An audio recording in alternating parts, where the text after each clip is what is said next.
வணக்கம். சமன் மின்ஸ்டா டெக்னாலஜி. இப்போ பார்க்குற வீடியோன்னு பார்த்தீங்கன்னா M30 மாடலில் வந்து பார்த்தீங்கன்னா M30S இந்த மாதிரி மாடலில் வந்து பார்த்தீங்கன்னா இந்த மாதிரி லோகம் வந்துச்சுன்னா இந்த மாதிரி ஃபால்ட் வரும்ன்ற விஷயத்த கமெண்டில் நிறைய பேர் சொல்லியிருக்கீங்க.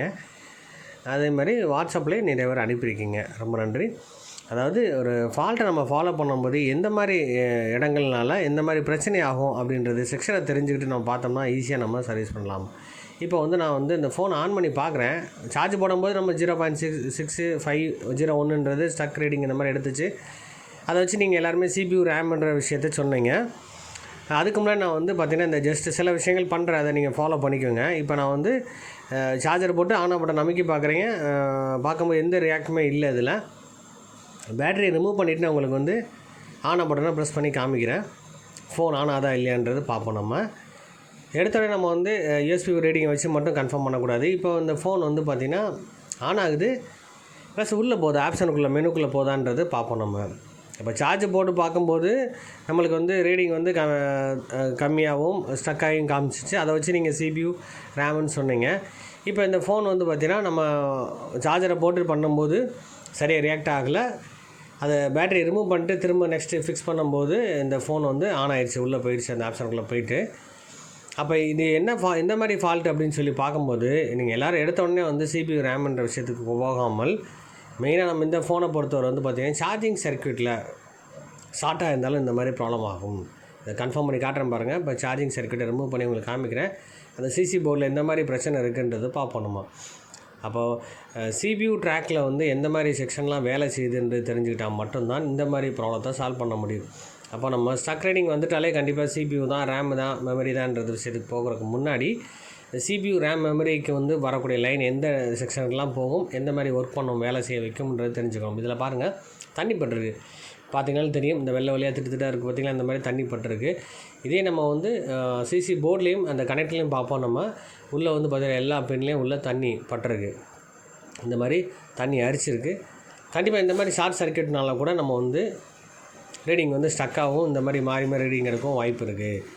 அப்போ நம்ம ஃபஸ்ட்டு வந்து நம்ம CPU ரேம்ன்ற விஷயத்துக்கு போகிறதுக்கு முன்னாடி இந்த மாதிரி தண்ணிப்பட்ட செக்ஷனை நம்ம க்ளீன் பண்ணாலே இந்த ப்ராப்ளத்தை சால்வ் பண்ண முடியும். நான் க்ளீன் பண்ணி காட்டுறேன், நம்ம இந்த ப்ராப்ளம் சால்வ் ஆகுதா இல்லைன்றது பார்ப்போம். நம்ம அப்போது CPUவில் என்ன மாதிரி செக்ஷன் வேலை செய்யுது. இப்போ அதிகபட்சம் வந்து ப்ராசர் வச்சு தான் எல்லா ஃபங்க்ஷனும் நடக்குது. அப்போ மெயினாக வந்து டேரெக்டாக CPUக்கு என்னென்ன செக்ஷன்லாம் போகுதுன்ற விஷயத்த ஃபஸ்ட்டு நோட்ஸ் எடுத்தால் மட்டும்தான் இந்த ப்ராப்ளத்தை சால்வ் பண்ண முடியும். இப்போ ஸ்டக்காக காரணம் இல்லை வந்து CPU ரேம்ன்ற விஷயத்துக்காக ரீபால் பண்ணக்கூடிய காரணம் என்னன்றது மெயினாக தெரிஞ்சுக்கணும். எல்லா விஷயத்துக்கும் எடுத்த உடனே நம்ம வந்து CPU ரேம்ன்ற விஷயம் போகாமல் ஜஸ்ட்டு வந்து பார்த்திங்கன்னா நம்ம வந்து சின்ன சின்ன விஷயங்களை ஃபாலோ பண்ணாலே இந்த ப்ராப்ளத்தை சால்வ் பண்ண முடியும். அதுக்கு தான் இந்த வீடியோஸை கொடுத்தேன் நான் மெயினாக. அப்போ நம்ம எல்லா ஃபால்ட்டுமே வந்து டேரெக்டாக எல்லா கனெக்ஷனுமே CPUவில் தான் அதிகமாக, அந்த ப்ராசரை வச்சு தான் ஃபங்க்ஷன் ஆகுது, மெமரி ரேம் வச்சு தான் டோட்டலாகவே ஃபோனே வேலை செய்யுது. அதுக்கு முன்னாடி வந்து பார்த்திங்கன்னா சப்ளை முக்கியம். அந்த சப்ளை எல்லாமே வேலை செய்யணும்னா அது கண்டிப்பாக சிக்னல் ஆர்டர் முக்கியம். இந்த ஆர்டர் வந்து CPUலேருந்து தான் வருது. அப்போ CPUக்கு போகிற லைன் இப்போ சார்ஜிங் சர்க்யூட் எடுத்து பார்த்திங்கன்னா C டைப்பும் சரி, நார்மல் V டைப்பும் சரி, எல்லா லைனுக்குமே கண்டிப்பாக CPUவோட கனெக்ஷன் இருக்கணும்.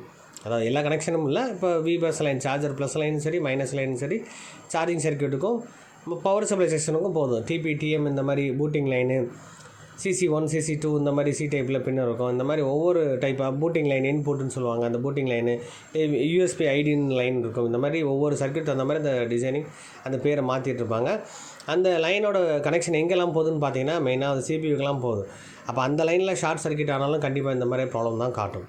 அப்போ அப்படி தான் இந்த ப்ராப்ளம் காமிச்சிருக்கு. நீங்கள் அதை வச்சு நம்ம CPUன்னு நினச்சிக்காமல் கண்டிப்பாக இந்த மாதிரி வந்து சிம்பிளான ஒரு போர்டை க்ளீன் பண்ணி பார்த்ததுக்கப்புறம் ரீடிங் எடுக்காமல் பாருங்கள் சார்ஜிங் ரீடிங் எடுக்க ஆரம்பிச்சிருச்சு, சார்ஜ் ஏற ஆரம்பிச்சிச்சு. பிரச்சனை என்னென்னு பார்க்கும்போது கண்டிப்பாக நம்ம வந்து யோசித்து பண்ணால் பெரிய விஷயத்த கூட சிம்பிளாக பண்ணிடலாம். இப்போ சின்ன விஷயத்த நீங்கள் பெருசாகிருப்பீங்க. எல்லோரும் என்ன பண்ணுறீங்க அப்படின்னா டேரெக்டாக CPU ரேம் போகும்போது இருக்கிற விஷயத்த டெட் ஆகிக்கிறோம். ஃபோனே வந்து ரீபாலிங் ப்ராப்பராக பண்ணலை, இல்லை ரீபாலிங் பண்ணியும் சரி வரலன்னு நம்ம என்ன நினைப்போம், வேறு எதாவது கம்பெனி நினச்சி அடுத்தடுத்து ப்ராப்ளத்தை அதிகப்படுத்தக்கூடாது. இந்த வீடியோ உங்களுக்கு பிடிச்சா லைக் பண்ணுங்கள், ஷேர் பண்ணுங்கள், கமெண்ட் பண்ணுங்கள்.